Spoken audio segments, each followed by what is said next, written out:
तो नमस्ते।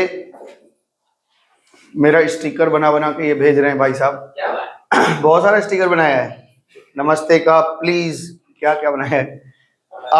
पिछले दिन हम तुम लोगों का फाइनल अकाउंट शुरू किए थे शायद, है ना। आज दूसरा दिन है फाइनल अकाउंट का। तो फाइनल अकाउंट में आप लोगों को ट्रेडिंग, पीएल और बैलेंस शीट का फॉर्मेट दिए थे। थोड़ा सा सर आप इस तरफ, मेरे तरफ घुमाना, इस तरफ थोड़ा सा घुमाना। हाँ, तो पिछले दिन हम लोग ट्रेडिंग, पीएल और बैलेंस शीट का फॉर्मेट दिए थे और हमने कहा था इसको कॉपी करके ले आइएगा। ठीक है। और हमने कहा था कि इसमें कॉपी करने में, वैसे तो आपको ये प्रिंट मिलेगा ही, लेकिन कॉपी कर लिया है। तो अभी आप ये बताइए कि अगर कोई डाउट्स है आपका तो आप पूछ सकते हैं कि क्या है। ठीक है ना। चलो, तो पहले हम लोग पीएल ट्रेडिंग तो पूरा समझा दिए थे। पीएल अकाउंट एक्चुअली क्यों समझा रहे हैं, क्योंकि जब वहां टर्म्स आएंगे ना तो आपको समझ नहीं रहेगा, तो फिर ऐसा नहीं सोचना कि टाइम पास कर रहे हैं। टर्म्स अगर वहां आएगा और नहीं जानते रहोगे तो बहुत मुश्किल होगा एक एक टर्म समझाना, इसलिए एक बार समझा रहे तो आप सारे सवाल बना लेंगे। हाँ जी। बोलो रिद्धि, क्या पूछना है। हाँ सर, मैं पूछ रहे थे। तुम कॉपी की हो कि नहीं? तो एक पीएल अकाउंट खोलो और पीएल अकाउंट में ऑफिस एंड एडमिनिस्ट्रेशन जो एक्सपेंसेस है उसमें कोई डाउट्स है तो पूछो क्या होता है। सर वो फॉर्मेट स्पेल आउट था, जैसे जिस हिसाब से हमारे स्कूल में जैसे है, मतलब बात एक के बाद एक वैसे लिखना होगा, आगे पीछे नहीं लिखना। अरे हम बताएंगे, वो सब परेशान मत हो, वो हम बताएंगे। पहले अभी जो समझा रहे हैं वो समझो। अभी हम तुमको, ये पीएल में इतने आइटम होते हैं।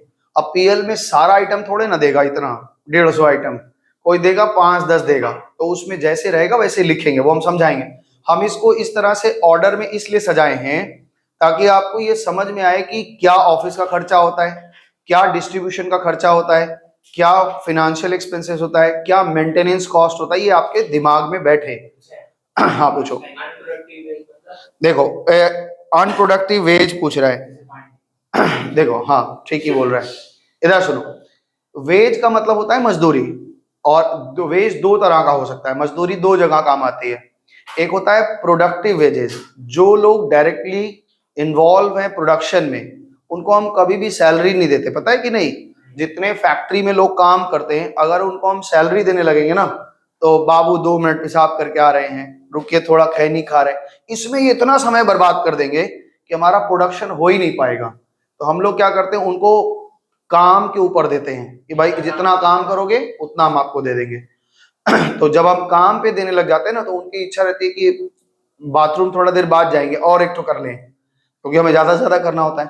तो हमारे घर के पास में ना एक कंपनी है, फैन बनाती है, घर के पास में ही है। पोलर नाम है, नाम सुना है आपने पोलर फैन का? तो पोलर फैन का जो कॉइल्स होता है, अंदर जो कॉइल होते हैं उसको बांधते हैं वो, और उसमें कई लड़के लगे, मतलब 40-40, 50-50 लोग बैठ के दिन भर क्या कर रहे हैं, कॉइल बांध रहे हैं, है ना। तो अगर हाथ, मतलब कॉपर वायर है ना, तो हाथ वाथ भी कट जाता है। तो जो नया बच्चा ज्वाइन करता है उसका हाथ बहुत धीमे चलता है, तो उसको अगर ये लोग सैलरी पे रख लेंगे तो बहुत सैलरी चलिए नुकसान हो जाएगा। क्योंकि जब आप इसके बाद 12 के बाद आप जब कॉस्ट अकाउंटिंग पढ़ेंगे, तो कॉस्ट अकाउंटिंग में क्या होता है ना, हम हर एक चीज की कॉस्टिंग निकालते हैं कि भाई अगर ये बना है, ये आपका इंक बना है, तो बोतल का खर्चा कितना आया है, इसका कैप का खर्चा कितना आया, इसको स्टोरेज का खर्चा कितना। बहुत अच्छा चीज है। जब कॉस्टिंग आप पढ़ेंगे ना, तो हकीकत में आपको समझ में आएगा कि असली अकाउंट्स तो वहां है, यहाँ तो केवल हम लिख रहे हैं। और वहां पे क्या होता है कि जैसे हमको कोई, मान लो कि सदाब का जो फैक्ट्री है वो बनाता है टी शर्ट्स, और सदाब को कोई ऑर्डर दिया कि हमको 1 लाख टी शर्ट चाहिए, तो झट से नहीं बोल देगा कि अच्छा सर 1 लाख टी शर्ट चाहिए, चलिए इस रेट लगा देंगे, ऐसा नहीं होता। वो बोलता है कि ठीक है सर, हम थोड़ा कॉस्टिंग करते हैं, कितना मिनिमम हो सकता है हम आपको कोट करते हैं। तो पहले वो मांगते हैं कि 1 लाख टी शर्ट, व्यापारी है बाजार में, मैन्युफैक्चरर है, तो वो पहले मांगते, फिर वो कोट बनाता है कि इतना कपड़ा आएगा, इतना लेबर आएगा, इतना समय लगेगा, इतना बिजली बिल आएगा, सब खर्चा जोड़ेगा, इतना मेरा कच्चा माल रुकेगा, इतने दिन तक मेरा पैसा रुका रहेगा, तो सब जोड़ के लास्ट में बताएगा कि हाँ भाई 140 रुपये आपका पड़ जाएगा, है ना। जिसका जितना बड़ा प्रोसेस होगा उसकी कॉस्टिंग निकालने में उतना कठिन होगा। और जिनका छोटा प्रोसेस है, जो जो फ्लेक्स वगैरह बना रहे हैं, जो स्टिकर छाप रहे हैं, उनके लिए तो क्या करना है, कागज का कपड़ा खोजना है, इंक वगैरह, स्टिकर वगैरह बता दिए कितना लगेगा, है ना। लेकिन फिर भी वो कॉस्टिंग निकालते हैं, तो इसलिए कॉस्टिंग के टाइम पे हमें ये जरूरत पड़ती है।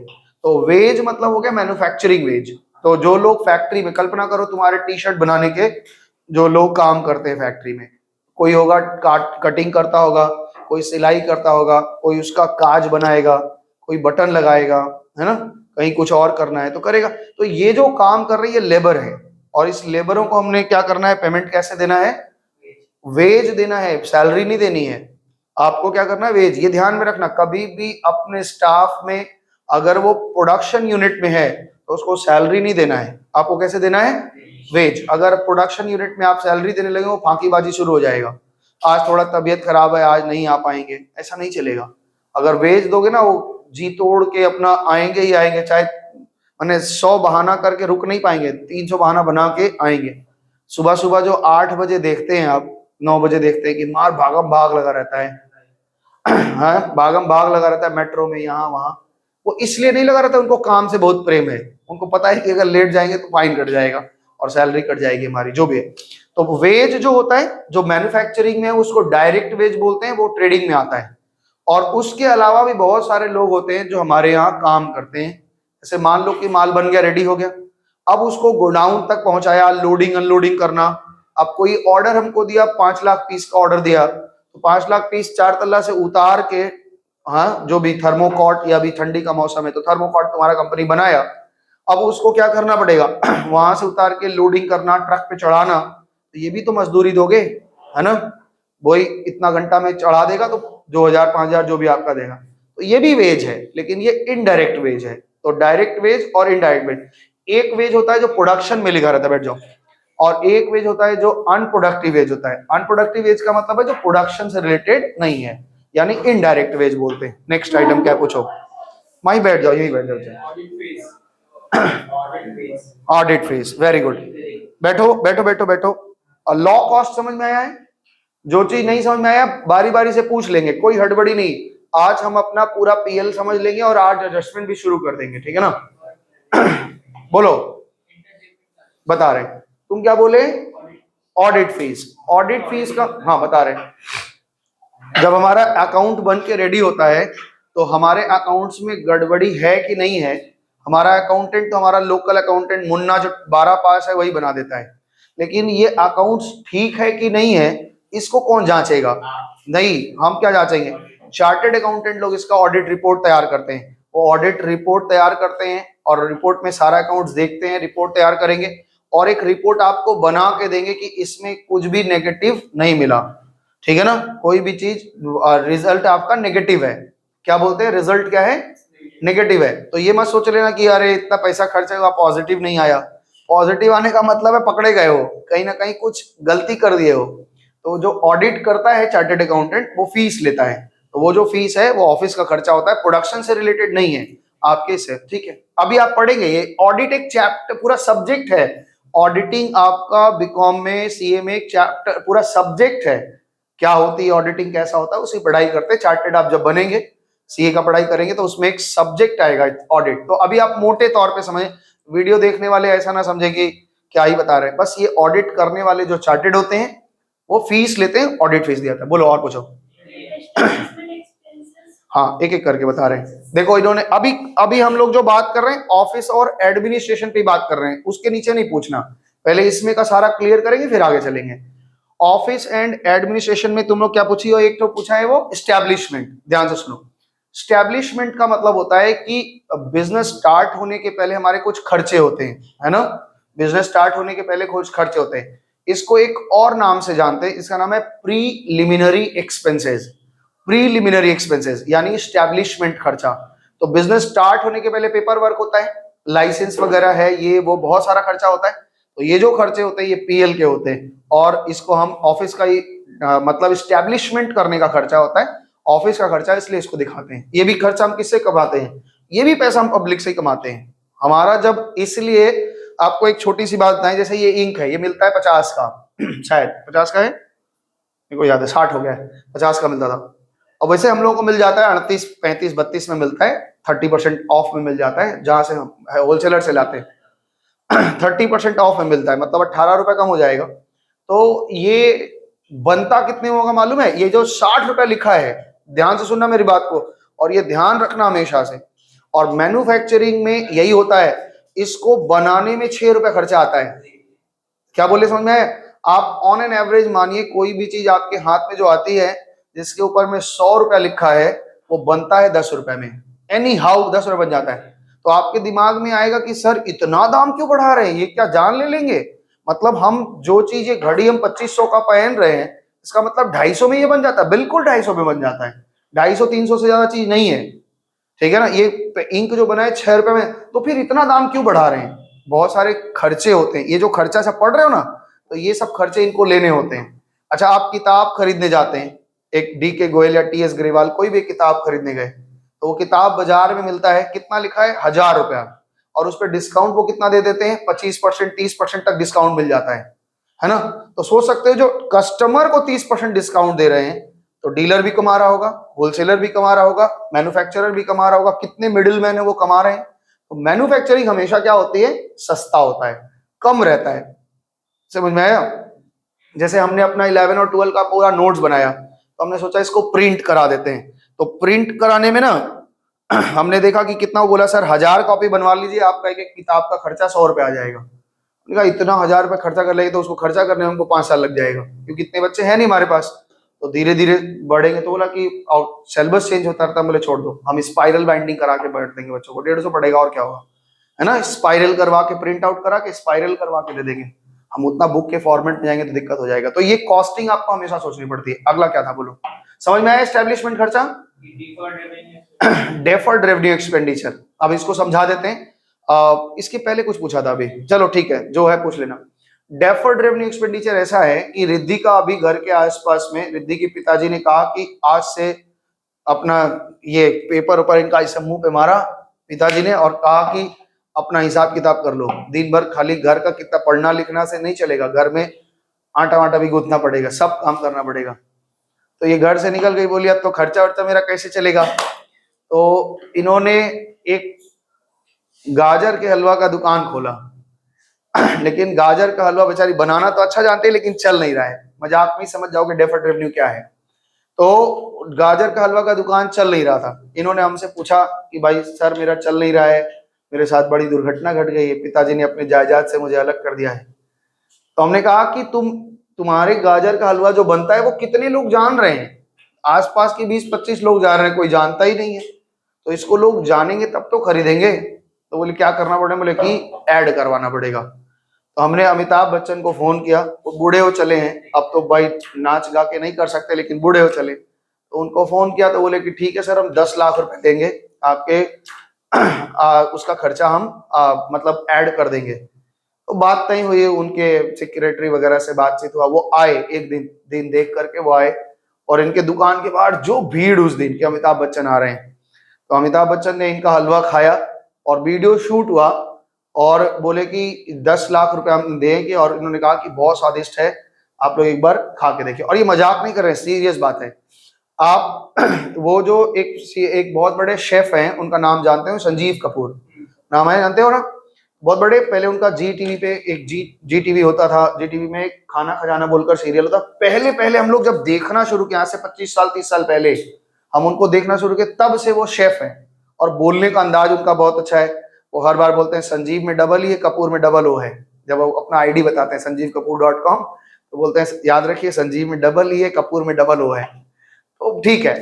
वो एक बार कलकत्ता आए थे। तो कलकत्ता अपनी मिठाई के लिए बहुत जाना जाता है, आपको पता है कि नहीं, हमको नहीं पता। कलकत्ता 2 चीज के लिए बहुत फेमस है, 2-3 चीजों के लिए। नहीं रसगुल्ला नहीं, मिठाई के लिए, प्रॉपर मिठाई के लिए। यहाँ जितनी तरह की मिठाई मिल जाएगी ना, बाकी किसी भी स्टेट में इतनी अच्छी मिठाई नहीं मिलती है। दूसरा, यहाँ का सोना का व्यापार, जो सोने के गहने हैं, यहाँ के जो गांव के तरफ के लोग हैं, जो सुनार हैं, वो इतना फाइन काम करते हैं कि कहीं भी पूरे वर्ल्ड में इतना महीन काम वाला सोने का गहना नहीं मिलता। तीसरी बात यहाँ पे कि यहाँ पे डांस और सिंगिंग का कल्चर बहुत अधिक है।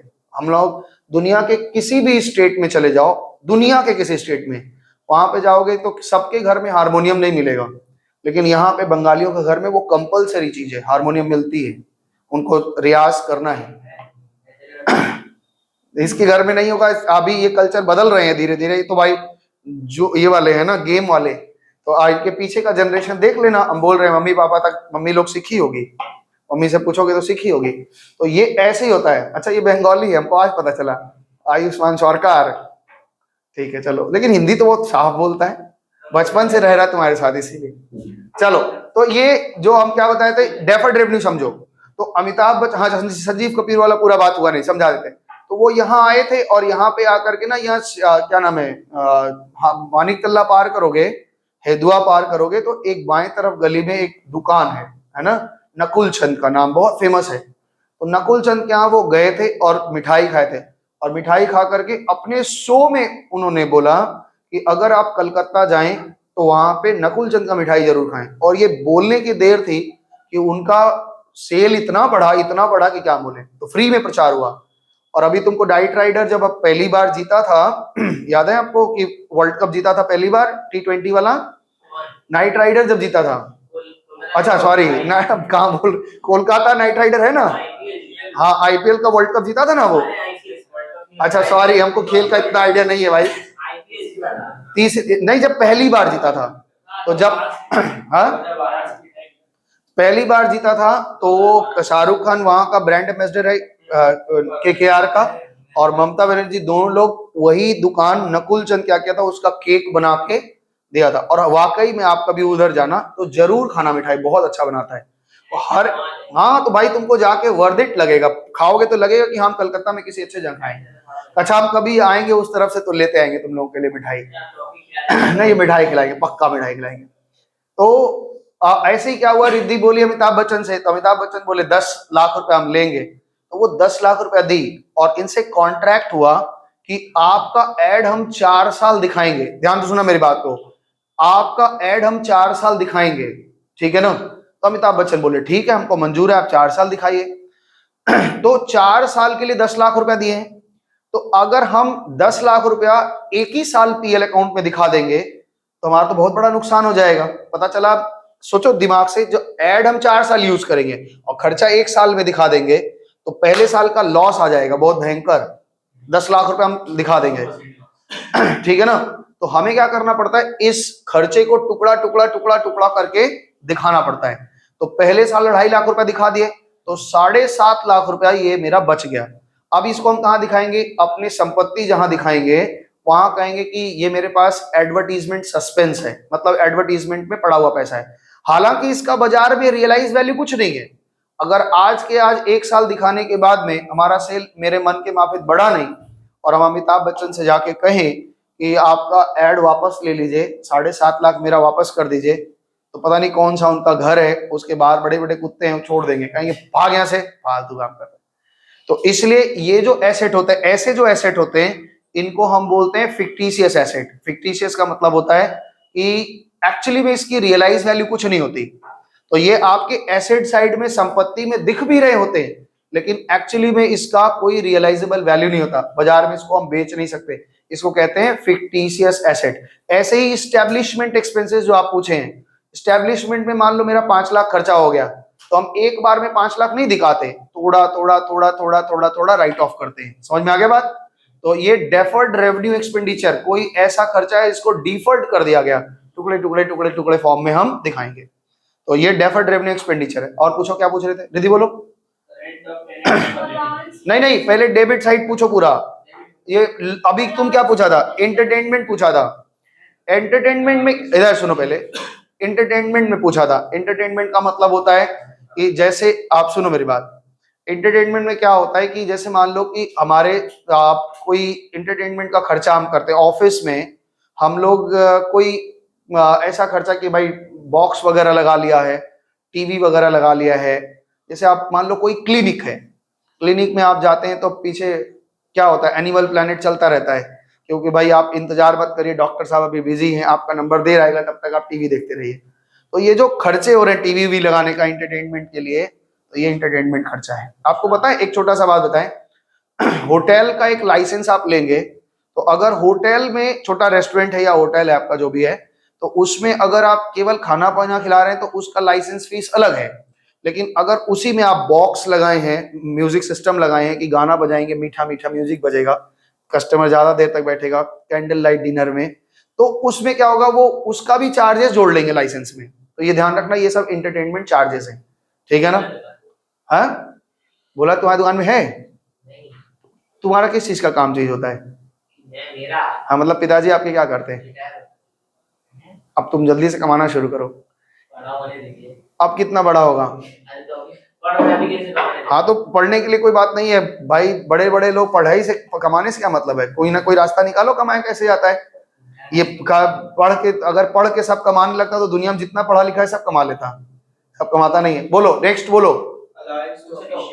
अलायंस टू ऑफिशियल, ध्यान से सुनो। मेरे कुछ ऑफिसर्स हैं, जैसे हमारे ऑफिस में हमारा जो अकाउंटेंट है, रिद्धि हमारी चार्टेड अकाउंटेंट है, तो ये बोलती है सर देखिए मेरा शरीर थोड़ा सा भारी है, हम बस में ट्रैवल नहीं कर सकते, हमको अलायंस दीजिए। क्या चीज का अलायंस? हम उबर से आएंगे जाएंगे, हम ऐसे नहीं बस से धक्का नहीं खाएंगे। तो हमने कहा कि ठीक है, आपको डेली का 200 रुपया उबर का बनता है, आप उबर से आओ आराम से, और उबर का 200 रुपया बनता है, तो 25 दिन आप आती हैं ऑफिस में, 25 दूना 50, आपको 5,000 रुपया एक्स्ट्रा दिया जाएगा अलायंस। और एक अलायंस का एग्जांपल दें, हम प्रैक्टिकली लेते हैं इसको, प्लीज बुरा नहीं माना करो, हम कुछ भी रैंडम एग्जांपल दे देते हैं। जैसे ये हमारे ऑफिस में काम करता है, ये मेरे ऑफिस में टेंडर ऑक्शन का सारा काम देखता है। सुनो भाई, टेंडर ऑक्शन का सारा काम देखता है, तो इनको हम फोन करते तो कभी कभी लगता नहीं है, फोन करते तो बिजी है, कहीं नेटवर्क नहीं मिल रहा है, पता नहीं क्या क्या कर देता है। तो हमने कहा कि सुनो, एक तो सीयूजी जानते हैं आप, सीयूजी होता है तो चलो बता दे रहे, जब पोस्टपेड कनेक्शन लेते हैं ना हम लोग, तो पोस्टपेड में एक सीयूजी कनेक्शन होता है। सीयूजी का मतलब होता है कि एक ही कनेक्शन में कई लोग जुड़ जाएंगे और उसका बिल बहुत कम आता है। जैसे ऑफिस के लोग ही आपस में बात करना, वो आपस में फ्री रहेंगे। जैसे मान लो कि हम 12-15 लोग हैं, तो हम बॉस है, बाकी सारे हमारे एम्प्लॉइज हैं, साथ में काम करने वाले हैं, हमने सबको सीयूजी कनेक्शन दिला दिया, तो हम इन किसी को भी कॉल करेंगे तो कोई पैसा नहीं लगेगा। इन 12 लोग में से किसी को भी कॉल करेंगे तो कोई पैसा नहीं, ये लोग आपस में भी कॉल करेंगे तो कोई पैसा नहीं लगेगा, ठीक है ना, क्योंकि दिन भर फोन करना है एक दूसरे को, यहाँ वहां फोन करना है। तो अगर हम ये प्रीपेड यूज करते, अभी तो खैर अनलिमिटेड वाला सिस्टम आ गया, प्रीपेड यूज करते तो क्या होता है कि भाई बिल बढ़ रहा है, तो हमने क्या किया कि तुमको पोस्टपेड कनेक्शन दिला दे रहे हैं। तो ऑफिशियल्स लोग को, जो ऑफिसर लोग हैं, उनको हम लोग क्या करते हैं, कुछ अलायंस देते हैं। क्या क्या अलायंस हो सकता है? सुनो, अगर वो भाड़ा के घर में रहते हैं, मान लो दिल्ली में जाके काम कर रहे हैं राहुल, तो दिल्ली में इसके पास फ्लैट ही नहीं है, तो इसको हाउसिंग अलायंस मिलेगा, कि रहने के भाड़ा के लिए आपको मिलेगा। अगर इनकी शादी ब्याह हो गई, छोटे छोटे बच्चे हैं, उनको पढ़ाने के लिए ट्यूशन फीस का अलायंस मिलता है, आपको आने जाने के लिए ट्रैवल का अलायंस मिलता है। तो ऐसे बहुत सारे अलायंसेस होते हैं। डेयरनेस अलायंस होता है, DATA, ये सब जानते हैं, तो ये सब अलायंसेस हम देते हैं और ये हमारे खर्चे होते हैं। नेक्स्ट बताओ क्या है, समझ गए? हाँ, डेबिट में खत्म हो गया, और कुछ नहीं है। देख लो, तुम लोग को पूछना है, उतारा नहीं होगा। मारवाड़ी लड़का थोड़ा, ये हमारा थोड़ा ढीला आदमी है, बोले थे उतारने के लिए, उतारा क्यों नहीं? भूल गए? ठीक है, अच्छा है, हम भी अब भूल जाएंगे, नहीं हम भूल जाएंगे, अब देख लेना। अब देखो, तुम पूछेगा, अब भी बोल देंगे हमको सुनाई नहीं पड़ रहा है, कान में पता नहीं क्या हो गया। बोलो हर्ष, हो गया इधर का? अब दूसरा आइटम हमारे पास है सेलिंग एंड डिस्ट्रीब्यूशन का खर्चा। बताओ भाई, सेलिंग एंड डिस्ट्रीब्यूशन में क्या है? नहीं, उधर क्यों चलेगा, पहले डेबिट वाला खत्म कर लेते हैं। अच्छा चलो, उधर ही का पूछ लो, अगर उधर पूछा है तो उधर ही बता दे रहे हैं। देखो, एक चीज तो हमारे पास में समझो, जो 12 में पढ़ रहे हैं बच्चे, उनको पता होगा, अच्छे से पता होता है, लेकिन यहां से आप समझ के चलिए। हमारे पास एक 10 तो PL अकाउंट नहीं बनेगा। मान लो हम ट्यूशन पढ़ाते हैं, तो मेरा मेन धंधा ट्यूशन पढ़ाना है, या आप व्यापारी हैं तो व्यापार करना आपका मेन धंधा है। लेकिन आप जब PL अकाउंट अपना फाइनल अकाउंट बनाएंगे, तो आपकी जितने तरह की इनकम है सब दिखानी पड़ती है उसमें, है ना। एक आदमी का एक ही PL बनेगा, एक ही ट्रेडिंग बनेगा, एक ही फाइनल अकाउंट बनेगा। तो आप मान लीजिए कि जैसे मयंक है, तो मयंक का जो क्या नाम है तुम्हारे, ओम क्या है, ओम रेसिडेंसी में ये रहता है, और ओम रेसिडेंसी में इन लोग का 6 फ्लैट है, ठीक है, 6 फ्लैट है, नीचे दुकान है। तो भाई है पैसा, माई का भी है, तो इन लोगों के 2 फ्लैट में ये लोग रह लेता है, 2 फ्लैट में ये लोग रहते हैं, एक में दादा दादी लोग हैं, एक में अंकल वंकल मिला के 2-3 फ्लैट हो जाता है। लेकिन 3 फ्लैट खाली था, अब उसमें कौन हल्ला मचा दिया कि उसमें भूत है, सब बेच बेच के भाग रहे हैं, तो ये लोग खरीद ले रहे हैं, बोले कुछ दिन में पूरा बिल्डिंग ही हम ही लोग का होगा, हाँ 150 फ्लैट है, सब हम ही लोग का हो जाएगा। तो 3 फ्लैट इन लोगों के पास एक्स्ट्रा था, तो इन्होंने क्या कर दिया, उस 3 फ्लैट को क्या कर दिया, भाड़ा पे दे दिया। तो जो भाड़ा से जो इनकम आ रहा है, तो ये भी तो तुम्हारा ही इनकम है, ये अदर देन ऑपरेशन है, धंधे के अलावा है, लेकिन ये हमारा इनकम तो है। तो इसलिए आपको अपने इनकम में इसको जोड़ के दिखाना पड़ता है। इसलिए आपने इनकम में लिखा है रेंट फ्रॉम टेनेंट, यानी कि भाड़ा से इनकम, भाड़े जो हमारे भाड़े पे रहते हैं उनसे इनकम होता है। मैं खुश हो गया, बोला 6 फ्लैट हम लोग के पास था, हमको पता ही नहीं था। ठीक है, तो 6 नहीं, शायद 3 तो है ही है, 3 है ना, 2 फ्लैट है, झूठ बोल रहा है। चौधरी कहाँ है? एक तो चौधरी था ना, क्या नाम, साहिल, हाँ है अभी, तो कभी आता ही नहीं, मिलता ही नहीं। चलो साहिल चौधरी बोलना, सर बुलाएं एक बार, बोला आता था पहले में। और बोलो क्या है? हाँ, तो टेनेंट हो गया, और कुछ नहीं पता है, सब तो पता है आपको उधर का सारा। आगे आ जाओ, सेलिंग एंड डिस्ट्रीब्यूशन में पूछो क्या है। सेलिंग एंड डिस्ट्रीब्यूशन में कोई आइटम फंस रही है तो पूछो। Forwarding expenses. देखो एक चीज होती है, एक होता है ट्रांसपोर्ट का खर्चा। जैसे मान लो कि हमें यहाँ से कोई चीज दिल्ली भेजना है, समझने की कोशिश करना, ऐसे दिमाग में रहेगा यहाँ से, लेकिन दिल्ली का साधन हमारे पास कोई है नहीं, दिल्ली से कोई ट्रांसपोर्ट डायरेक्ट नहीं जाता, तो हमें क्या करना पड़ेगा, यहाँ से कानपुर भेजा, और कानपुर से साधन है, तो यहाँ से जो कानपुर भेज रहे हैं, कानपुर से आगे फॉरवर्ड हो रहा है, तो ये फॉरवर्डिंग का जो खर्चा होता है, कैरेज एंड फॉरवर्डिंग का खर्चा होता है, भेजने के खर्चे, ये ट्रांसपोर्ट का ही खर्चा जैसा ही होता है, इसलिए फॉरवर्डिंग बोलते हैं। ठीक है, आगे बोलो, समझ में आया तुमको? और आगे क्या है, अभी हम भी पूछेंगे, अगर आप नहीं बता पाएंगे तो हम पिटाई हो जाएगी, इसलिए आपका चांस है, अब मेरा जब चांस आएगा तो हम भी पूछेंगे। हाँ बोलो। Distributive expenses. अब देखो डिस्ट्रीब्यूशन में आप ऐसे समझो कि जैसे मान लो कि एक कंपनी है जिसका नाम है आमिर खान प्रोडक्शन, नाम सुना है आपने? आमिर खान प्रोडक्शन, पिक्चर देखने जाते होंगे तो जानते होंगे।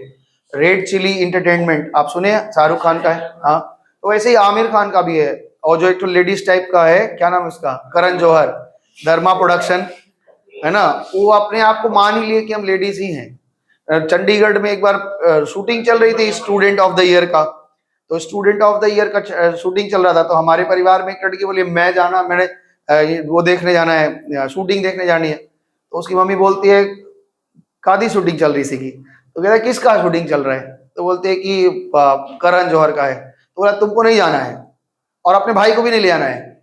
समझ में आया कि नहीं? गगन को भी मत ले जाना। तो भाई ऐसे ही है।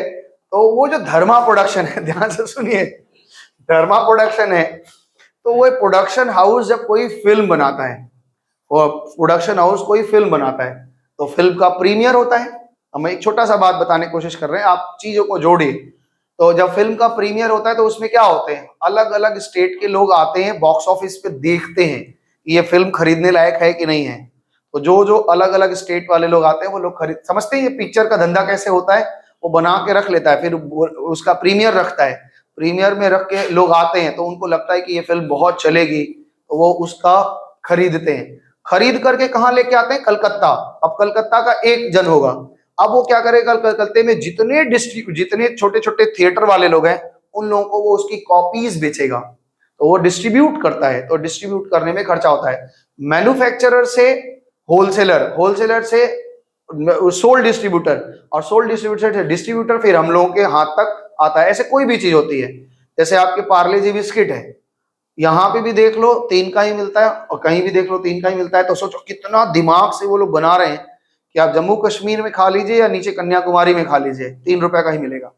तो कहाँ पे प्रोडक्शन हो रहा है और कैसे डिस्ट्रीब्यूट कर रहे हैं, या जो अभी ऑनलाइन धंधा बिजनेस करते हैं आप लोग, तो ऑनलाइन कुछ खरीदते ही होंगे हमेशा।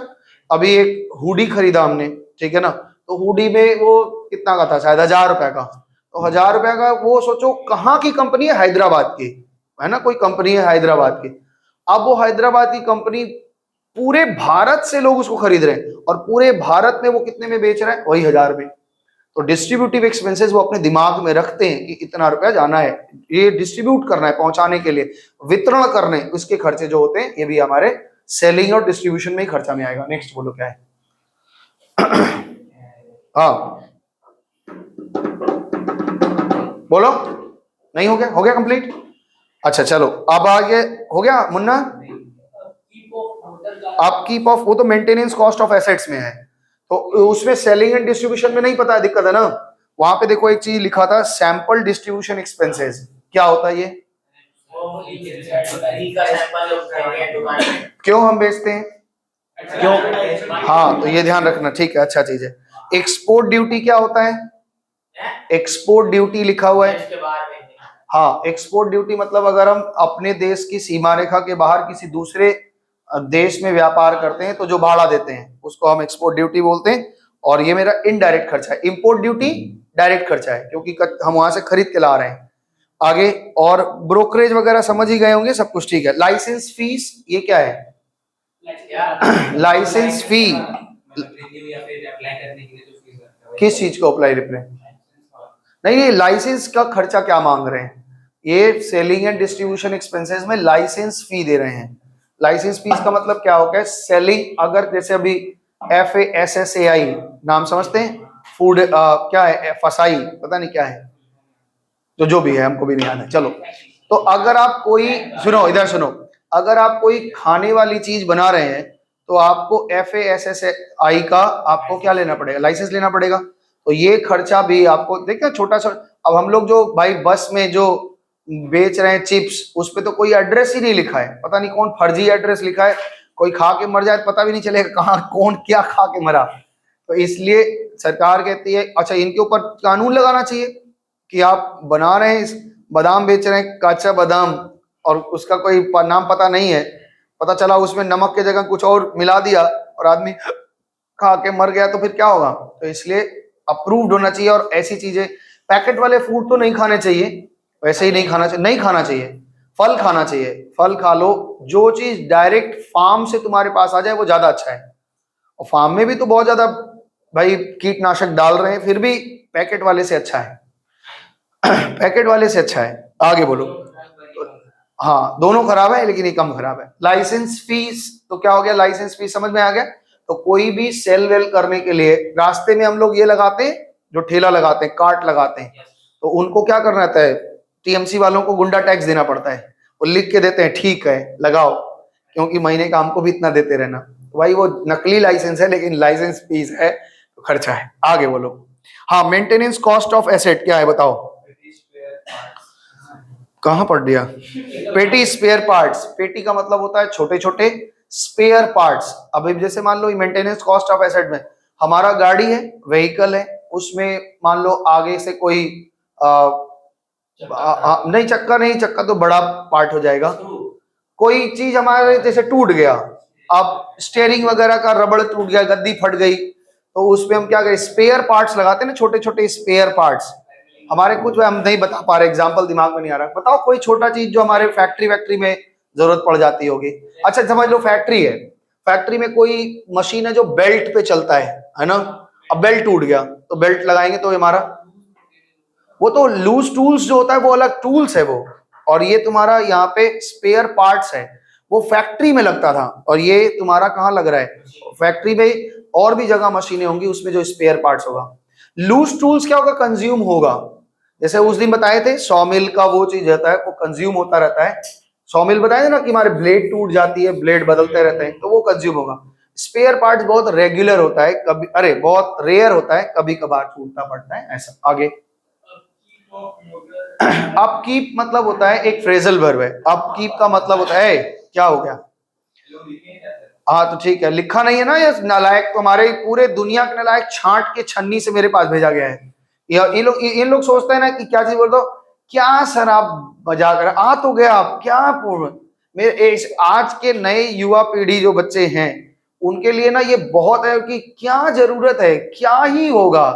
मेरा भतीजा भी है, उसको बोलेंगे कि 2 से लेके 10 तक पहाड़ा लिख दो, क्या लिखवा रहे हैं? हमको आता है, याद है हमको। भाई लिखो, अभ्यास बनाना है, संस्कार बनाने। एक बार जब आप लिखते हैं तो मन में आवृत्ति होती है, दोहराते हैं, और वो कहीं पक्का बनता है। ठीक है ना? हम अभी जितना भी सुना दें, अब इसको जब तक पढ़ोगे नहीं, लिखे होते, तो कुछ तो रीजन है ना, कोई चीज है रीजन। फौज में जो बच्चे हैं, एक दिन अगर मान लो फौज में जो फौजी लोग हैं, अब वो दौड़ लिए खूब 10 किलोमीटर तक रोज दौड़ लेते हैं, अब तो उनको आ गया दौड़ना। क्यों दौड़ाए जा रहे हैं? रोज भार दे करके, बोझा दे करके दौड़ो। भाई उनकी स्टेमिना को बढ़ाना है, तो तुम्हें ये सोचना ही नहीं कि क्या बोला जा रहा है, जो वो करना है। गेम खेलने में 3 घंटा बर्बाद कर दे रहा है, लेकिन अगर कह दे कि लिखना है, क्या शराब बिना क्या ही बोले। आप तो प्रिंट देने ही वाले हैं, तो क्या लिखें? चलो नेक्स्ट आगे। अपकीप का मतलब होता है रख रखाव, रख रखाव करने का खर्चा। गोडाउन में मुन्ना के इन लोगों के 3 गाड़ी है, एक तो बोलेरो है और एक तो भैया का बाइक है और एक तो इसका साइकिल है ना। झूठ झूठ में थोड़ा सही है, झूठ बोल रहा है। तो एक पापा का कार है, बोलेरो है, एक भैया का कौन सा बाइक है, नहीं क्या बोल रहा अच्छा चलो, एक बाइक है और एक इसका अपना साइकिल है। तो ये इसको ना बाइक चलाना आता है ना गाड़ी चलाना आता है। साइकिल में रख रखाव करता है, बाइक में गराज वराज धोधा सब साफ सुथरा करने का। Upkeep of motor vans, motor vans का रख रखाव के लिए इन्होंने उसके खर्चे लगते हैं, है ना। तो ये खर्चा को भी हम लोग मेंटेनेंस कॉस्ट मानते हैं। झूठ बोल रहा है, तुम्हारे पास साइकिल नहीं है तो बोल, वही हम बोल। स्कूटी है, देखो साइकिल हो गया, स्कूटी हो गया, कार भी है, तब फिर क्या हम झूठ बोले इसमें। स्टेबल एक्सपेंसेस यानी फिक्स्ड खर्चे। स्टेबल एक्सपेंसेस का मतलब होता है फिक्स्ड खर्चा। ये हमको मेंटेनेंस कॉस्ट में कुछ स्टेबल एक्सपेंसेस हैं। अगर कोई ऐसा है direct expense on the kept assets, मतलब एसेट्स को रखने के लिए खर्चे देने ही पड़ेंगे आप। जैसे मान लीजिए आपके पास में गाड़ी तो है, गाड़ी तो है, लेकिन उसको रखने के लिए आपके पास गराज नहीं है, तो गराज भाड़ा पे ले लिए हैं, तो ये तो स्टेबल एक्सपेंसेस हो गया ना। हाँ, एसेट को केप्ट रखने के लिए आपको एक्सपेंसेस। आओ बोलो, हो गया। फिनेंशियल एक्सपेंसेस में क्या क्या है पूछो भाई। हाँ क्या बोला, हम तो समझ नहीं पाए, क्या भाषा बोल रहे हैं। इंटरेस्ट ऑन मोर्टगेज, तो मोर्टगेज का मतलब क्या होता है सुन लो। हाँ मोर्टगेज, इंटरेस्ट ऑन मोर्टगेज का मतलब क्या है, ध्यान याद रखना। 11 में जो बच्चे एकदम ध्यान दे रहे हैं उन्हीं के लिए 12 बना है। और जो लोग 11 में फांकीबाजी, हाँ गाड़ी वाला आया घर से कचड़ा निकाल, 12 में वो खुद कचड़ा हो जाएंगे, क्योंकि उनकी कुछ समझ ही नहीं आएगी बात। क्योंकि जो लोग 12 पढ़े, कभी उन लोगों से उन लोगों का इंटरव्यू पॉडकास्ट कर लेना कि आप लोग पढ़ रहे हैं तो क्या सच में बहुत इजी होता है, कहेंगे नहीं। 11 नहीं पढ़े रहोगे तो 12 एकदम समझ में नहीं आएगा। इसलिए 12 में जो बच्चे यहाँ आते हैं वो घबरा जाते हैं, क्योंकि क्या ही पढ़ा रहे हैं, हमारे तो कुछ समझ में नहीं आता। 11 इजी है, जहां तहां पढ़ लेते हैं, और 12 में जब किसी अच्छे के पास जाते हैं तो कॉन्सेप्ट नहीं रहता तो परेशान होते हैं। इसलिए 11 को खूब अच्छे से पढ़िए, क्योंकि ये आपकी नींव है। आप देखो कि क्या पूछा अभी, हम भूल गए कहां से। मोर्टगेज, जब हम बैंक से लोन लेते हैं, ध्यान रखना, बैंक से या किसी भी फाइनेंशियल कॉर्पोरेशन से, फिनकॉर्प कंपनी से हम लोन लेते हैं, तो लोन 2 तरह का होता है। एक होता है सिक्योर्ड लोन, एक होता है अनसिक्योर्ड लोन। तो जैसे मान लो कि मेरे पास, हम फाइनेंस कंपनी है, मुन्ना से मेरा बहुत दिन से लेना देना होता है, और जितनी बार ये लोन लिया है उतनी बार ये चुका दिया है। तो ये हमसे अभी 10 लाख रुपए का लोन मांगा तो हम सैंक्शन कर देंगे तुरंत कि ले जाओ, कोई दिक्कत नहीं, तो अच्छा पार्टी है, जेन्युइन पार्टी है। तो इसको कोई सिक्योरिटी वगैरह नहीं लिया, अनसिक्योर्ड लोन दे दिए। लेकिन वहीं हर्ष आया, हर्ष से मेरा कभी लेना देना हुआ ही नहीं है ना। बोला कि सर आप तो मुन्ना को दे दिया। हम बोले भाई मुन्ना की बात छोड़ो, तुम अपना बात करो। तो बोला कि सर हमको 3 लाख का लोन चाहिए। हम बोले गिरवी क्या रखोगे। तो बोला कि अभी मेरा सगाई हुआ है और मेरा अंगूठी है, ये आप ले लीजिए। क्यों खुश हो जाता है सदा, बहुत खुश हो जाता है। सर निकाह पढ़वा दीजिए मेरा भी है। नहीं तो पहले पढ़ लिख के कामयाब बनो, फिर निकाह तो पढ़ा ही दिया जाएगा, काजी साहब आ जाएंगे, उसमें क्या दिक्कत है। सुनो, तो ये मोर्टगेज का मतलब होता है गिरवी रखना। याद है जो लोग फर्स्ट डे से अकाउंट पढ़ रहे हैं मेरे पास में, उनको हमने एक बात कही थी कि आप एक किताब पढ़िए, बेबीलोन का सबसे अमीर आदमी, एक किताब कहा था, लेकिन आपने किसी ने नहीं। कितना आप बात सीरियस लेते हैं। 100 रुपए की किताब आपसे खरीदनी है, वो 100 रुपए की किताब में जॉर्ज एस क्लासन 1935 या 36 में क्या कॉन्सेप्ट लिखा है मैनेजमेंट के ऊपर, मनी मैनेजमेंट के ऊपर में, कि अमीर आदमी वो नहीं होता जो ज्यादा पैसा कमाता है, अमीर आदमी वो होता है जिसको पैसा मैनेज करना आ जाता है। तो वो उसमें सिखाया है कि किसी को भी लोन लेना देना कैसे किया जाता है, क्या चीज देखना चाहिए। तो उसमें एक कहानी आती है, उसमें कहानी आता है कि एक आदमी से लोन मांगने जाता है, तो नहीं, वो बहुत मेहनत करके बहुत पैसा कमा लिया रहता है। तो जैसे ही पैसा तुम्हारे पास में आएगा, मक्खी जैसा लोग भिनभिनाने लगेंगे, हमको दे दो थोड़ा सा, हमको दे दो थोड़ा सा। तो बोलता है भाई हम, मेरा जीजा मांग रहा है पैसा, और भी मेरे दोस्त मांग रहे हैं पैसा, मेरे पास पैसा। तो वो बोलता है कि एक साहूकार के पास जाता है, मर्चेंट के पास, जो पूरे गांव को उधारी देता रहता है। तो बोलता है हमको समझ में नहीं आ रहा है कि हम दें कि नहीं दें, आपसे हम कुछ सीखना चाहते हैं। वो आदमी बोला चलो मेरे साथ में, हम तुमको कुछ सिखाते हैं। तो अपने घर के, पहले घर के बेसमेंट में भी एक घर होता था, उसको तहखाना बोलते हैं। तो तहखाना में ले गया, और तहखाने में ले जाकर के एक बक्सा खोला, और बक्सा खोल करके बोला ये सब क्या है। बोला ये सब कुछ चीजें हैं जिन्होंने हमसे लोन लिया था और हमसे उनसे सिक्योरिटी ली थी, वो लौटा नहीं पाए। तो उसमें एक हार निकाला, बोला ये क्या है? तो बोला ये हमको याद दिलाता रहता है कि ऐसे ऐसे लोगों को लोन कभी नहीं देना है। तो बोला हार दिखा के बोलता इसका क्या मतलब है? बोलता एक प्रेमी का, अरे जुआड़ी था, वो जुआड़ी हमसे लोन लेने आया था और ये अपनी पत्नी का हार दे गया और फिर कभी छुड़ाने नहीं आया। तो हमको ये समझ में आ गया कि जुआड़ियों को कभी लोन नहीं देना चाहिए। तो वहां बहुत सारी बात होती है।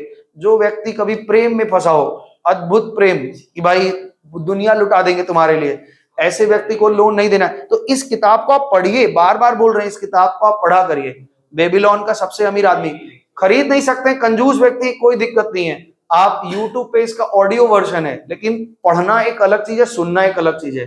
कुकू FM पे भी मिल जाएगा। तो आप भाई इतना सारा प्रचार भी हम कर देते हैं तो आप इस किताब को अगर ढंग से पढ़ोगे तो महीने भर में खत्म कर लोगे। बहुत छोटी सी पतली सी किताब है, 2-2 पेज, 3-3 पेज। रात को सोते समय फोन छोड़ दीजिए, किताब उठाइए, तो उससे पता चलेगा। नेक्स्ट आगे प्रश्न पढ़ो। तो बता दिए कि नहीं क्या था मोर्टगेज? तो क्या था कि एक होता है सिक्योर्ड लोन, एक होता है अनसिक्योर्ड लोन। तो सिक्योर्ड लोन के लिए हम लोग जब हम कुछ गिरवी रखते हैं, गांठ पे रखते हैं कि ये बंधक है, ये पैसा ये आप हमको लोन दीजिए, ये बंधक दे देते हैं। तो ये जो बंधक देते हैं उससे जो लोन लेते हैं उस पे ब्याज देना ही पड़ता है। जिस दिन हम लोन चुका देते हैं वो बंधक मेरा छूट जाता है। आपके घर के आसपास भी बहुत सारा एग्जाम्पल है इसका। मुथूट फाइनेंस देखते हैं, हाँ जोड़ा हाथी है ना, मुथूट फाइनेंस। वो क्या करते हैं? गोल्ड लोन देते हैं। मन्नीपुरम गोल्ड लोन, कल्याण ज्वेलर्स, ये लोग क्या कर रहे हैं? आपके सोना को क्या करते हैं? मोर्टगेज रख लेते हैं, आपको लोन दे देते हैं और उस लोन के ऊपर ब्याज लेते रहते हैं। जिस दिन आप उनका लोन चुका देते हैं वो आपका सोना लौटा देते हैं और नमस्ते भी बोलते हैं अलग से। और पूछिए क्या है? हाँ अमिताभ बच्चन, हाँ हाँ ऐसे करते हैं नमस्ते। ये कौन सा नमस्ते भाई? बोलते हैं नमस्कार, हाथ बड़ा बड़ा है उसका। बोलो प्रश्न पूछो फटाफट से। इंसिडेंटल चार्जेस का मतलब होता है कि कोई एक विशेष घटना पे हुआ, रेगुलर खर्चा नहीं है वो, एक इंसिडेंटल, ये ऐसा हुआ इस कारण से हुआ। एक छोटा सा एग्जांपल, रद्दी सा एग्जांपल, आपके आसपास में कोई दुर्घटना घट गई है या फिर समझ लो दुर्गा पूजा आ गया या कोई भी आ गया, आप किसी व्यापार मंडल में हैं, व्यापार मंडल में है, आपका एक एसोसिएशन होता है, जहां व्यापारी होते हैं वहां एक एसोसिएशन। हम घर के नीचे की दुकान की बात नहीं कर रहे हैं। आपको पता है डायमंड मर्चेंट एसोसिएशन, नाम सुने? डायमंड मर्चेंट एसोसिएशन मुंबई में है, गुजरात में। ये लोग बहुत बड़े बड़े डायमंड के व्यापारी लोग हैं गुजरात में। जब नरेंद्र मोदी पहली बार ये बने थे क्या नाम है, नरेंद्र मोदी पहली बार प्राइम मिनिस्टर बने थे, तो उनको बड़ी खुशी हुई थी कि भाई गुजराती पहली बार एक प्राइम मिनिस्टर बनने जा रहा है। तो उनको बुलाया गया था, 2014 की बात बता रहे हैं, उनको डायमंड मर्चेंट एसोसिएशन वाले बुलाए थे और बुला करके उनको एक तराजू पे बिठा दिया और एक तरफ चांदी लाद दिया था। तो नरेंद्र मोदी का जो भी वजन रहा होगा 80-85 किलो जो भी है उनका वजन, उतना चांदी या कुछ सोना दिया था, याद नहीं ठीक से, चांदी या सोना कुछ तो दिया था, और बोला कि ये पैसा आप ले लीजिए। तो नरेंद्र मोदी बोले कि ये हमको क्या करना है, पैसा वैसा हम क्या करेंगे, आप इसी चांदी का एक स्टैचू बना लीजिए। किसका? वल्लभ भाई पटेल का, सरदार वल्लभ भाई पटेल का। क्योंकि वो एक ऐसे आदमी थे कि वो पूरा यूनाइट किए थे पूरे भारत को। तो आपका मर्चेंट एसोसिएशन क्या है, उसको क्या करना है, मर्चेंट एसोसिएशन में आप यूनिटी में रहें, इसलिए स्टैचू ऑफ यूनिटी उन लोग अपने बना के डायमंड मर्चेंट एसोसिएशन। बहुत सारी कहानियां डायमंड मर्चेंट एसोसिएशन में, तो बहुत अच्छी चीजें। अब ये देखो, अपनी एक बात को छोड़ो, ये मतलब पढ़ाई से हम दूर, तुम्हारे अंदर एक चीज बताना चाह रहे हैं।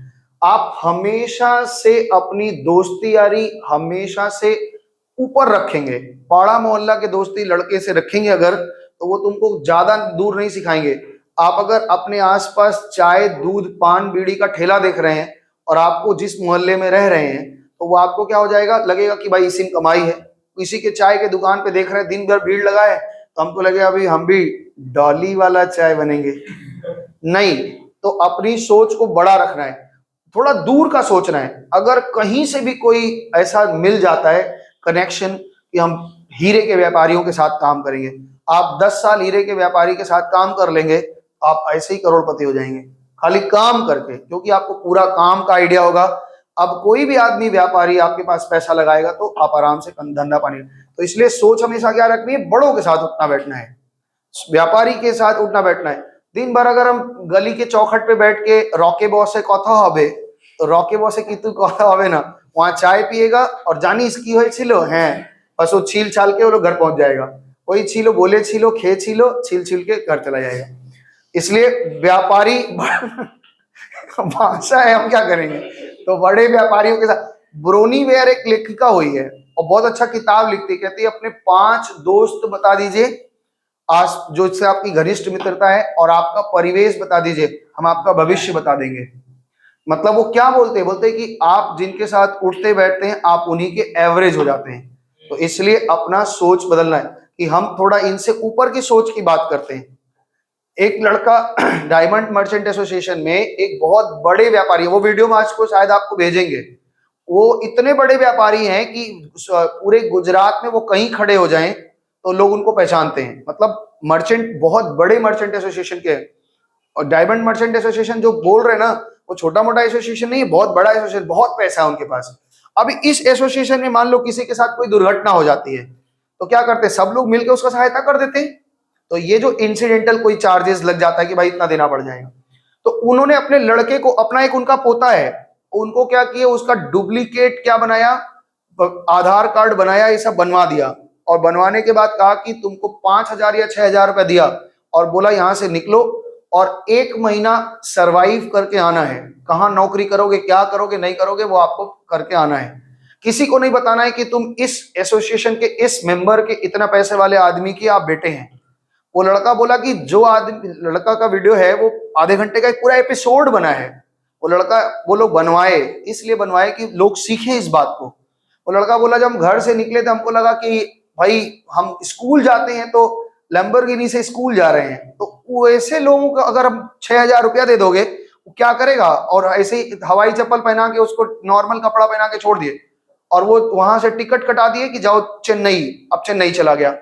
अब चेन्नई में वो वीडियो भेजेंगे, देखना, वैसे तो समझा नहीं पाएंगे, वीडियो देखोगे तुमको लगेगा कि भाई ये ट्रेनिंग देने का तरीका है, एक एक पैसे का वैल्यू क्या है वो समझा देते हैं, तब जाकर के अपना एक दुकान पे उसको बैठाते हैं।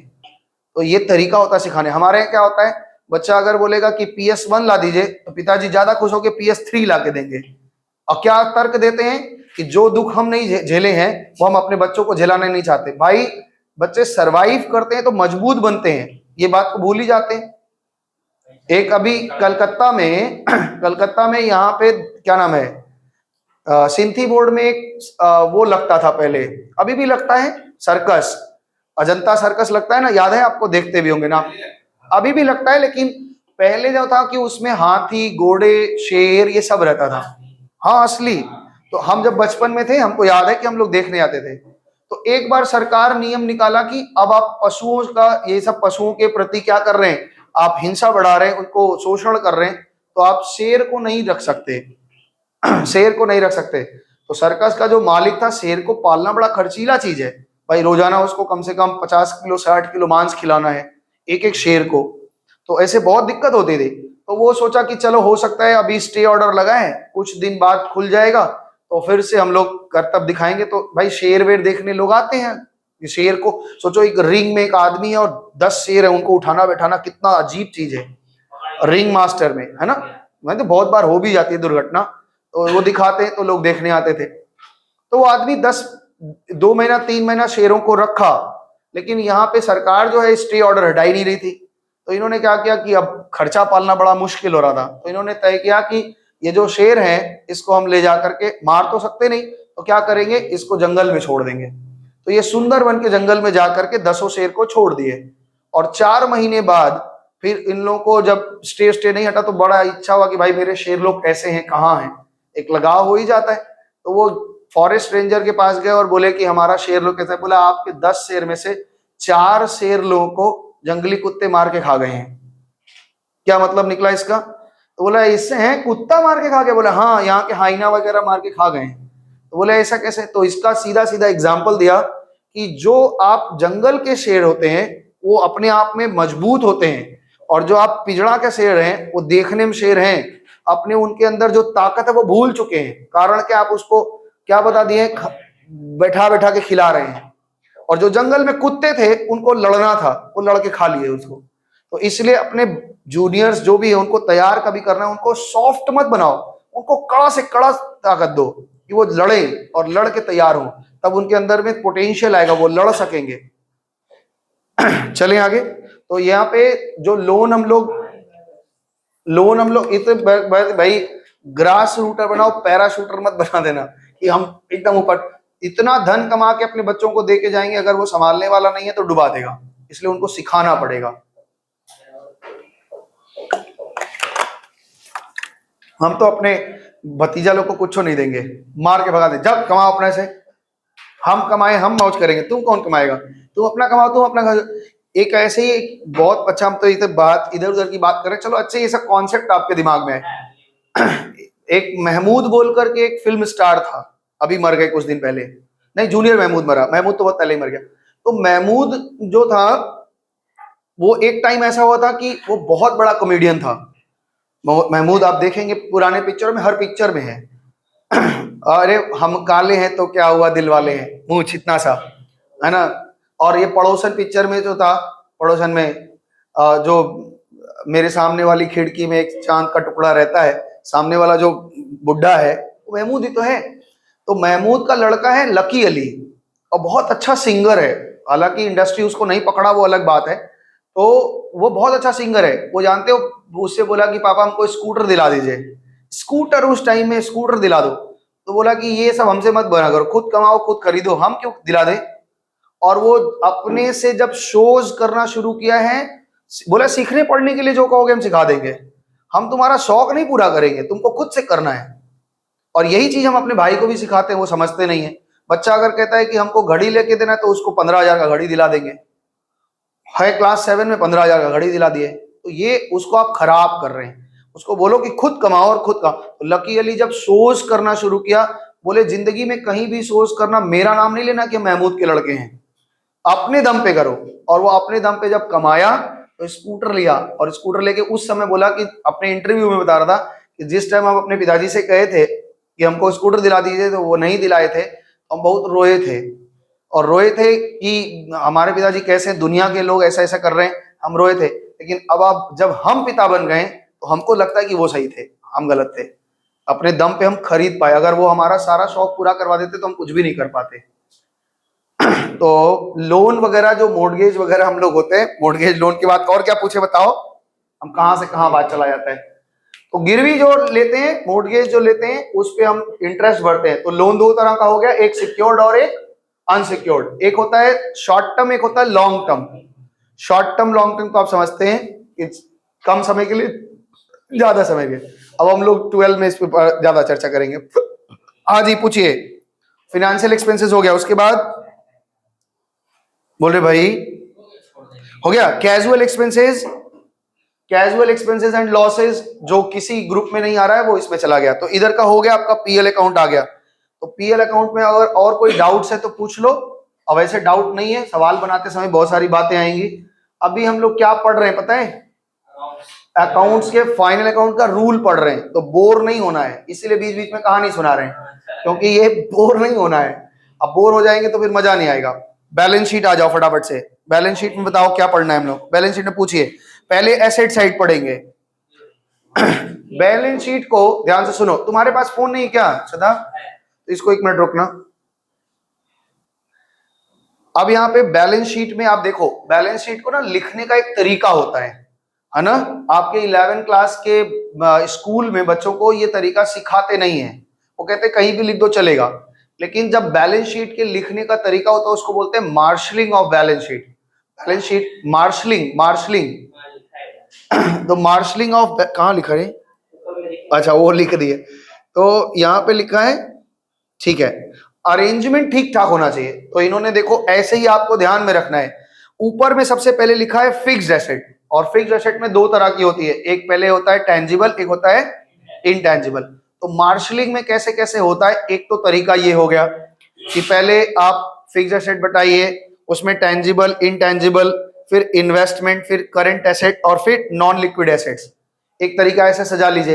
एक तरीका होता है भारी से हल्का, समझ रहे हैं क्या बोल रहे हैं, हाँ क्या बोल रहे हैं, क्या बोला, पूरा क्लियर बोला कर हम भी सुन। डिसेंडिंग बोले थे। अच्छा ठीक है, वो हल्का से भारी हो जाएगा, नहीं भारी से हल्का, हाँ डिसेंडिंग। तो डिसेंडिंग कैसा, मतलब उसके वैल्यू से। अगर सबसे भारी चीज आपके पास बिल्डिंग है, वजन से नहीं वैल्यू में, तो अगर बिल्डिंग है, फिर लैंड बिल्डिंग है, फिर मशीनरी, ऐसे सजा दो।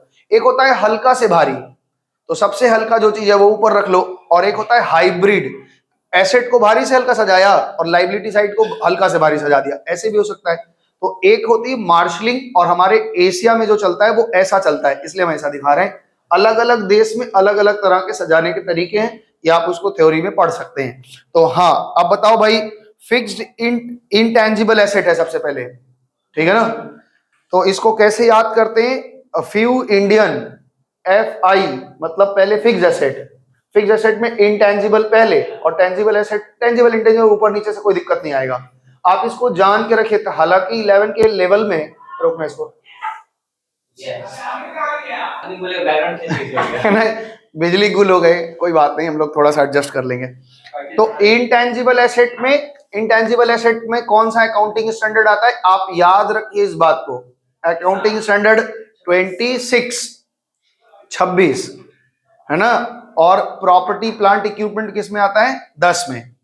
फिक्स एसेट किस में आता है, 10 में। इंटेंजिबल एसेट का आप बारे में पढ़ेंगे किस में, AS 26 में। तो गुडविल, अच्छा हम लोग ये 12 में जब एक चैप्टर पढ़ेंगे गुडविल, एक बोल करके अलग से ही चैप्टर आएगा। तो यहाँ पे ये कह रहे हैं गुडविल, कौन सा गुडविल, कहता है गुडविल 2 तरह का होता है। थोड़ा थोड़ा बात समझ के चलिए, क्योंकि आपको पूरे जीवन इसी के साथ गुजारना है।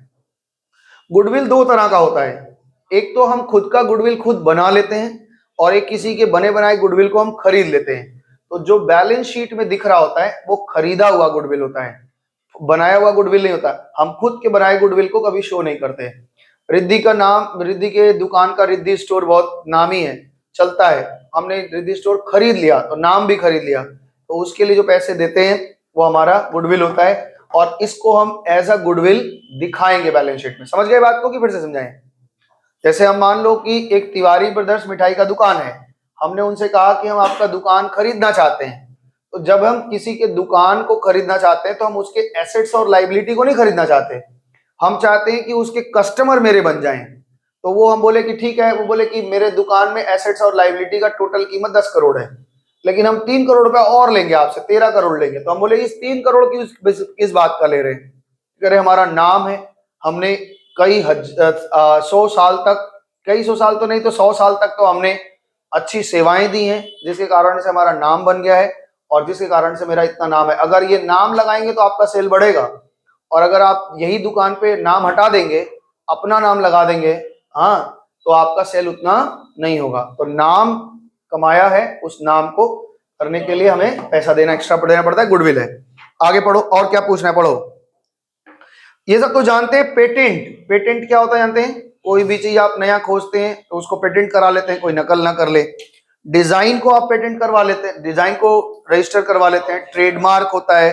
कॉपीराइट को तो अच्छे से जानते हैं, अभी सदाब एक बहुत अच्छा शायरी का किताब लिखा है कि ये दिल एक बार टूट गया तो लगेगा नहीं, लगने लगा है लेकिन लगेगा नहीं। तो ऐसा ऐसा शायरी लिख करके एक किताब बनाया है, उस पर कॉपीराइट लिखा है। रात रात जाके कविता लिखा है, कहानी लिखा है, उस किताब का कॉपीराइट है, कोई इसको छाप नहीं सकता। आगे चलो। टेंजिबल एसेट में आप सबको पता है, कोई अगर पूछने का बात है तो पूछो, बाकी जब जानते हैं आप। इन्वेस्टमेंट, इन्वेस्टमेंट कौन से अकाउंटिंग स्टैंडर्ड में आता है, बोलो। अभी उस दिन पढ़ा रहे थे, अकाउंटिंग स्टैंडर्ड 13 में आएगा। हाँ, तो अकाउंटिंग स्टैंडर्ड 13 में आता है, तो उसमें हम इन्वेस्टमेंट के बारे में बहुत डिटेल में पढ़ेंगे। इन्वेस्टमेंट यहाँ पे देखो क्या क्या इन्वेस्टमेंट है, पढ़ो। इसमें से कोई जानकारी पूछना हो तो पूछो कि ये वाला इन्वेस्टमेंट नहीं समझ में आ रहा है। मार्केटेबल सिक्योरिटी एक ऐसी इन्वेस्टमेंट होता है, नहीं तो ये इन्वेस्टमेंट में ही लिखा जाएगा, 3 है ना, वो तो कैश फ्लो बनाते समय कैश के बराबर समझते हैं बस। इन्वेस्टमेंट मार्केटेबल सिक्योरिटी पूछ रही है 12 में, इस पे बड़ी झंझट चलती है, झगड़ा चलता है, तो इसलिए अभी सुन लो। मार्केटेबल सिक्योरिटी कुछ ऐसे इन्वेस्टमेंट होते हैं। अच्छा, इन्वेस्टमेंट लॉन्ग टर्म है कि शॉर्ट टर्म है, ये कैसे डिसाइड होता है, अगर 1 साल के अंदर बेचने का इरादा रख के हमने खरीदा है, खरीदते समय इरादा देखा जाता है कि आप इंटेंशन क्या है। अगर 1 साल के अंदर बेचने का इरादा है तो शॉर्ट टर्म है, और 1 साल से ज्यादा रखने का इरादा है आपका तो लॉन्ग टर्म है। तो ऐसे ही एक इन्वेस्टमेंट है, शॉर्ट टर्म में एक और पार्ट किया कि ऐसे इन्वेस्टमेंट जो 3 महीने के लिए, मैक्सिमम 3 महीना के इरादा करके हम खरीदते हैं, उसको हम लोग शॉर्ट टर्म इन्वेस्टमेंट बोलते हैं, ठीक है ना। यानी शॉर्ट टर्म तो है, उसी को हम मार्केटेबल सिक्योरिटी बोलते हैं। 3 महीने का इरादा या 3 महीने से कम का इरादा रख करके जो हम इन्वेस्टमेंट वगैरह करते हैं उसको मार्केटेबल सिक्योरिटी करते हैं। खाली टाइम नहीं, 2 बात और भी है। एक और बात इसमें ये होती है कि ये रिस्क फ्री होता है, इसमें रिस्क नहीं होता। जब हम चाहें इसको बदल लेंगे, कैश में हमारा नुकसान नहीं होगा। एक तो बात हो गया कि ये रिस्क फ्री है। तीसरी बात हो गई ये कि ये हाईली लिक्विड इन नेचर होता है, मतलब जब चाहे इसको हम कैश में कन्वर्ट कर सकते हैं, मेरा कोई नुकसान नहीं होता। तो 3 बातें हो गई, maximum 3 month, maximum 3 month, 3 month मतलब एक्सट्रीम 3 मंथ, उससे ज्यादा नहीं। दूसरी बात रिस्क फ्री होता है, और तीसरा क्या बोले, हाईली लिक्विड इन नेचर होता है। आगे बोलिए, बोलो भाई। और इसको कैश के बराबर ही मानते हैं, कैश होता है। करंट एसेट में आप जानते हैं, करंट एसेट को इन्होंने 2 भाग में बांटा है। सुनो, करंट एसेट में इन्होंने 2 भाग में बांटा है, सुनो मेरी बात। करंट एसेट को इन्होंने 2 भाग में बांटा है, एक होता है नॉन लिक्विड और एक होता है लिक्विड। लिक्विड का मतलब होता है कैश। अब आप अकाउंट्स के स्टूडेंट हैं, तो अब अगर आपसे कोई पूछे कि भैया 5,000 रुपया दे दो, तो आप ये नहीं बोलेंगे मेरे पास पैसा कहाँ है, सीधे सीधा भाषा बदल लीजिए, बोले लिक्विड किसके पास है, लिक्विड है ही नहीं। लिक्विड मनी का मतलब होता है कैश पैसा। तो जो चीज एकदम कैश है वो लिक्विड बोलते हैं। जैसे मेरे पॉकेट में जो पैसा है वो लिक्विड है, कैश इन हैंड जो पैसा है वो लिक्विड है, बैंक में अगर कोई कैश पड़ा वो लिक्विड है। लेकिन कुछ कुछ आइटम होता है जो एसेट तो है लेकिन लिक्विड नहीं है। जैसे करंट एसेट किसको बोलते हैं, जिससे हमारा धंधा चल रहा है, जो 12 महीने के अंदर में या तो बिक जाएगा, बंद कर लेना खिड़की 12 महीने के अंदर या तो बिक जाएगा और या तो वो रिसाइकल्ड हो जाएगा। ऐसा चीज को हम लोग करंट एसेट बोल रहे हैं। तो लिक्विड तो करंट एसेट हो गया भाई, 1 साल के अंदर में लिक्विड तो करंट एसेट ही है। और सबसे ज्यादा वैल्यू है, जिस आदमी के पास में कैश है उसके पास में वैल्यू है भाई, है ना। भले ही हमारे पास लाखों का संपत्ति पड़ा हो, पॉकेट में अगर 20 रुपया नहीं है, मुन्ना से मांग के भाड़ा लेना पड़ता है, तो नहीं माना जाएगा। और किसी के आदमी पॉकेट में 10 लाख रुपया हो, आओ चर्चा चलते हैं, है ना। तो ये मुश्किल है हंसता है बहुत भाई। आगे सुनो, तो इन्होंने करंट एसेट को 2 भाग में बांटा, एक लिक्विड और एक नॉन लिक्विड।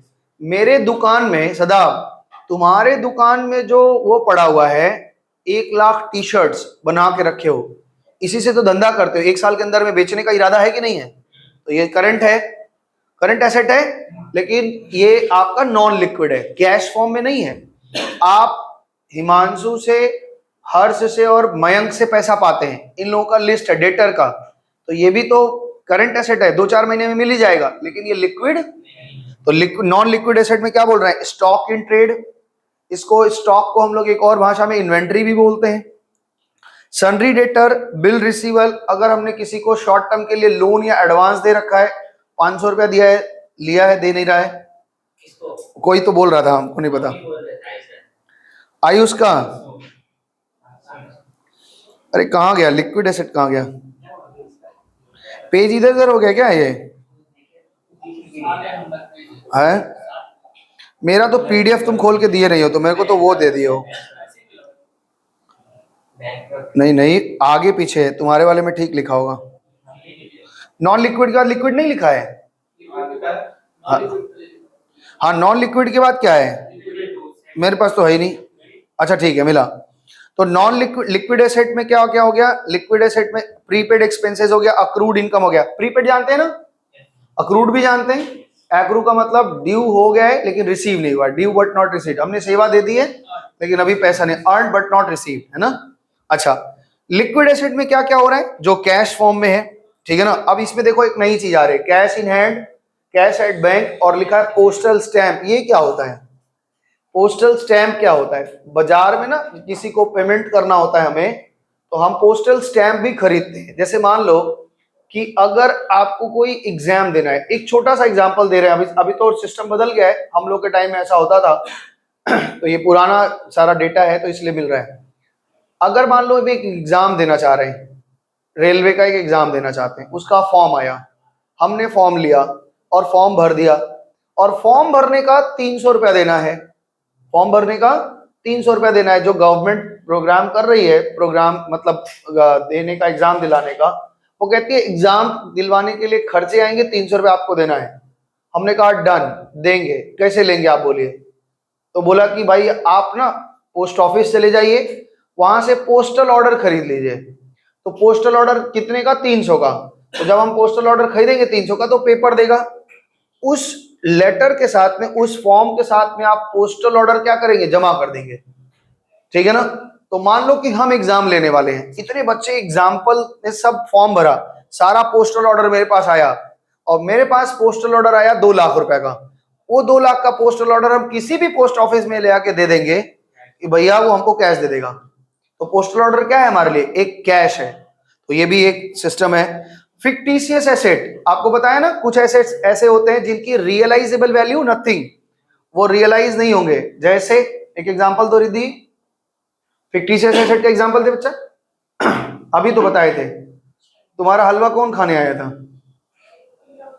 तो उनको जो 10 लाख रुपया दी थी, पहले साल में 2.5 लाख चार्ज कर दी, तो 7.5 लाख दिखेगा ना फिक्टिशियस में, वो क्या रियलाइज होगा?